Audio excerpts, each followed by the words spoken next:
Hey guys, and welcome to the first video of 2017.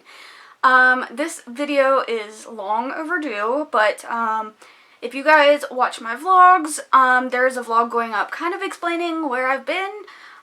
We got new furniture, I got some new decorations back on this wall right here, which you guys can't see. But I did get some new decorations, new stuff. There's been a lot going on. We've been moving stuff and getting new furniture and just all kinds of stuff. You guys can see it over on my vlog. But this is a video kind of talking about 2016 and how my year was. If you guys have followed me through 2016, you know the 2016 was a really hard year for me personally. I see people online saying that 2016 wasn't the worst year ever, and let's be honest, it wasn't. There obviously have been worse years in history, but it was probably the worst year of my life personally. But with the bad obviously comes lessons learned, and I learned a lot in 2016. That's probably the year that I've learned the most about myself and taking care of myself and figuring out who I am as a person, who I want to be. From the bad did come some good life lessons, and that's what I'm going to talk about in this video. So I wrote down 5 main lessons in my notepad on my phone. Even though I only wrote down 5, there are lessons within the lesson. But there's just like one general lesson and then there's lessons in the lesson, and I'm just going to talk about them in this video because I feel like a lot of my life lessons should be shared with you guys. So the first thing that I learned, or that is on my list, it's in no particular order, is that I learned to mend my own broken heart. I learned how to pick myself back up again, how to cope with people you thought would be in your life forever. This year has taught me that nobody is really down for you and you gotta do shit yourself. Nobody is going to put you back on your own 2 feet other than yourself. And I actually saved some quotes. That was also a quote, but that's basically what I learned. As you guys know, I had a really low point and ended up in the hospital because of it. And I just kind of learned, especially through that nobody's really going to be there for you in those darkest moments. So I posted a comment on one of Marissa Lace's videos, if you guys know her, that kind of goes along with this that I want to read you guys. So part of my comment on this video says that people are selfish by nature. Yes, there are people out there who are not, but you can't rely on other people for your happiness or your sadness either. You are the only person who can control those emotions. Other people can only do so much for you. Like you said, nobody is going to pick you up off the floor at 2 a.m. but yourself.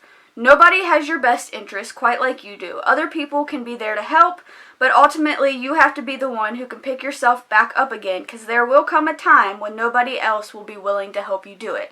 And I feel like that is probably the biggest lesson I learned.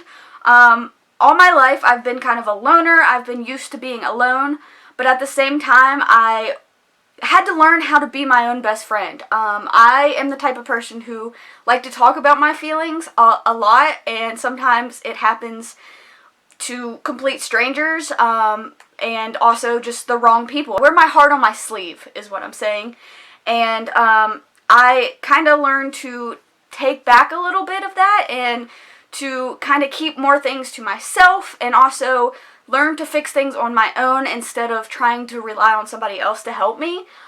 It's a really hard lesson to learn, and I want to make this a whole separate video on how I did it. But that is one huge lesson I learned in 2016. It's just how to be your own best friend, how to take care of yourself, how to, number one, quit blaming people for your problems, take responsibility for what your actions are, and don't say, well, you put me in this situation. Just figure out how to get out of that situation. Fix things on my own instead of expecting other people to fix it for me. And mostly I've just learned how to be my own best friend and to not rely on anybody for blame, not blame anybody for my sadness, for my happiness, to make those emotions come from me instead of relying those emotions on somebody else. Lesson number 2. I learned to really cherish memories and people. Make sure your loved ones know that you love them.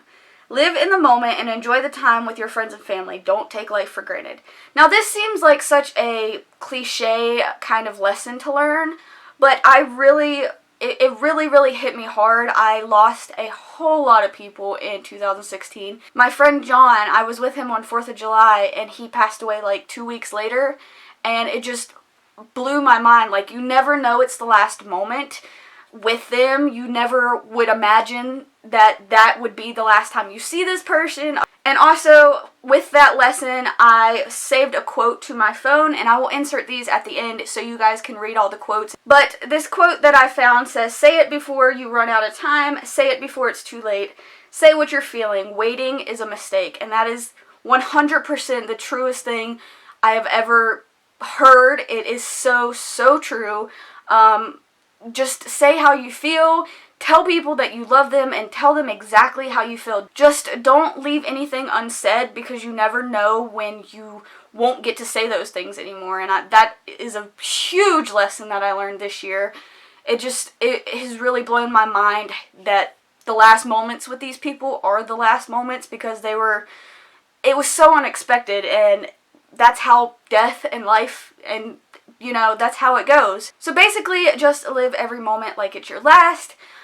Cherish all the memories that you have. Don't take advantage of those, because you might not get them back. You might not have any more memories with that person. And now on to lesson number 3. It says, "I learned not to open up to people as easily as I do. Not everyone who you want to be in your life forever is going to be, and not everyone has good intentions when coming into your life. You're allowed to be extremely picky about who you choose to bring into your life. Quality over quantity." I also wrote this in here with this. It says, "I feel like I was very private growing up, and then when I turned 18 or got older, I just kind of exploded from hiding shit for so long and started opening up to literally anybody who would listen. And I've got hurt since then. And now I really need to dial it back in. I open up to people really easily, and sometimes that backfires on me. I grew up really private. There was a lot of stuff in my life that I never talked about. And then the older I got, the more I started talking about it, and then I just kind of exploded and kind of told everybody everything. And, you know, I need to dial it back in a little bit, because not everybody is going to be in your life for a long time. And along with that, I also learned that people come into your lives for chapters sometimes. Sometimes it's just a short period of time, and they don't linger into other parts of your life. Like some of my friends from school, I don't hear from them a whole lot, and a lot of that is just because they're busy. But it seems like for me, and this is nothing against anybody who is watching that I went to school with, but the people that I went to college with seem to have stayed in this little chapter of my life from this time period to this time period, and they didn't linger. If that makes sense, that's the best way I know how to explain it. They just stay in this chapter, and I don't really hear from them before that, and I don't really hear from them a whole lot after that, and they just kind of stay in that little chapter, and they don't come to the next couple chapters with me. And maybe they'll come back in the future for another chapter, but right now they're just in that chapter. And so, I mean, I don't regret opening up to anybody, but maybe I should dial it back and find out the people that are going to be there for more chapters of my life. I need to kind of stay with somebody for a long time to see if they're going to stay in all these chapters of my life, if they're going to stay with me through these changes and these chapters of life that I keep calling them, and then open up to them instead of opening up to a person that's only supposed to be in my life for one chapter. That's the metaphor I'm going to use. I just basically learned that some people are only supposed to be in your life for one chapter, and some people are going to be in for 5 chapters and then not the rest. And then you also have those friends that are going to be in your life for a lifetime. So I just really learned to open up to people that have been in my life for a little bit longer, instead of opening up to that one person that has only been in my life for one chapter. If that makes sense to anybody. I hope this metaphor is making sense, but that's basically what I learned, just to kind of dial it back a little bit with who I open up with. So lesson number 4 that I wrote down here, and again, there's lessons in these lessons, but lesson number 4, it's okay to admit stuff. Not only to admit when you are wrong, but when others are wrong as well. You could admit that someone hurt you or broke you. You can admit to feeling betrayed. So I feel like I have the hardest time with this, because I am the type of person who really wants to see the good in someone else, and I admit when I am wrong more than I will admit when one of my friends is wrong, if that makes sense. Again, I hope all this makes sense to you guys. I learned that it's okay to tell that person that they hurt you. It's okay to tell that person that you feel betrayed by them. It is okay to share how you feel. I have admitted to things and apologized for things when I don't even feel like I've done anything wrong, just because of the person that I am, because like I said, I admit when I am wrong more than I admit when my friends are wrong, and I learned that it's just okay to call people out on that stuff. But also, at the same time, I'm not saying call everybody out on what they do. Do it respectfully, obviously, but also take responsibility for your own actions, and also don't be afraid to tell other people no that they hurt you. Sometimes they don't even know that they've hurt you, or they don't know how you feel, so it's okay to tell them, hey, I feel like you did me wrong here, I feel like you betrayed me here, I feel like you hurt me here, or it's okay to admit these things. And this is another quote that I found that relates with this lesson, so I'm going to include it at the end of the video if you guys want to see. It says, you're going to have to admit some shit if you ever really want to heal. Admit that they broke you, made you weak, and took your self-worth from you. Admit that you allowed it all to happen, because from the beginning you never really loved yourself enough to realize they weren't good enough for you. Admit that you're better off moving on and understanding it was all a lesson to make you better, a better, stronger person. Because staying where you are is keeping you from becoming who you're meant to be. I really, really, really love this quote, and I think it is so true. A lot of people don't even like to admit when they're wrong, let alone when somebody has done them wrong. Nobody likes to admit that they got hurt or broke, or that they never really loved themselves, so they allowed this to happen because maybe the other person was saying things about them or doing them how they think they deserve to be done, even if that's not true. Sometimes our own self-esteem issues get in the way of how we let other people treat us, and it's okay to admit those things. It's okay to admit when you need help as well. I learned that as well. That goes along with this lesson. It's okay to admit that you've been hurt, that you've been broken, that people have let you down. It's okay to admit this. And now moving on to the last and fifth thing on this list, which I am still learning, and all of these I am still continuing to learn. And this is just to trust the process and quit caring if you're not where you're supposed to be. You may not be where everyone else is, but you are on your own path. There are no guidelines for how to live life. And I also found some quotes on this that I will read you guys and also include in the video, because I feel like these quotes describe it better than I can. So this one says, just a general note, make sure you eliminate any thought that there is any expectation that you do anything by any age. You don't have to be married with kids by 25. It's okay to be 16 and never been kissed. Nothing's wrong with you if you haven't graduated from college by 22. You're not a failure because you don't have your dream job at 30. There are no rules to life. You don't get special points for achieving certain things by a deadline. Go at your own speed because it is not a race. And also, there's a couple more quotes on here. This one says, happiness is letting go of what you think life is supposed to look like and celebrating everything that it is. Your process matters. Never forget that or hide away or feel insignificant because of where you are in your journey. No great thing was built in a day. Sorry for that. My camera went dead and I had to charge it real quick.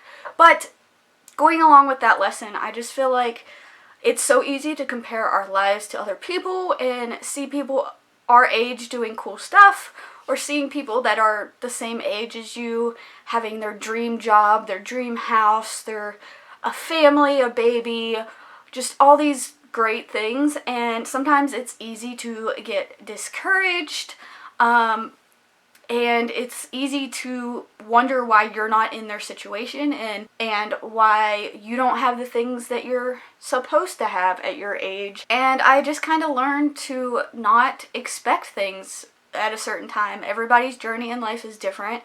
Everybody's going to have things at different times in their life. Everybody is going to buy a house at a different age. Nobody buys a house at the exact same age. Nobody has a family at the exact same age.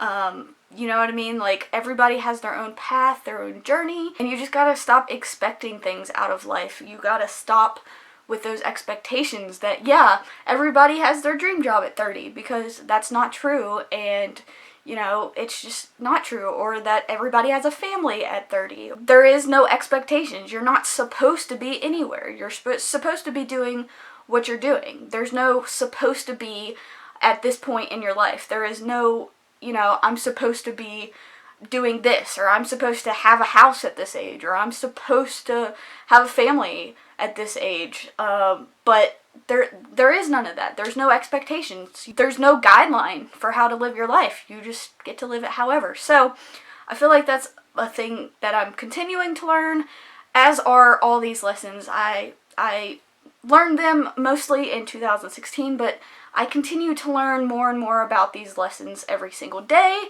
So with that being said, I hope you guys enjoyed this. I kind of rambled like I do in all my videos. It's just a very rambly talk, sit down and chat kind of video.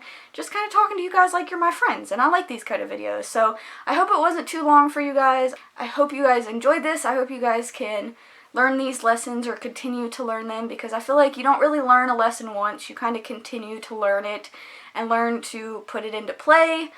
We all slide back in these lessons as well, and that's okay. So these were a few of the lessons that 2016 taught me.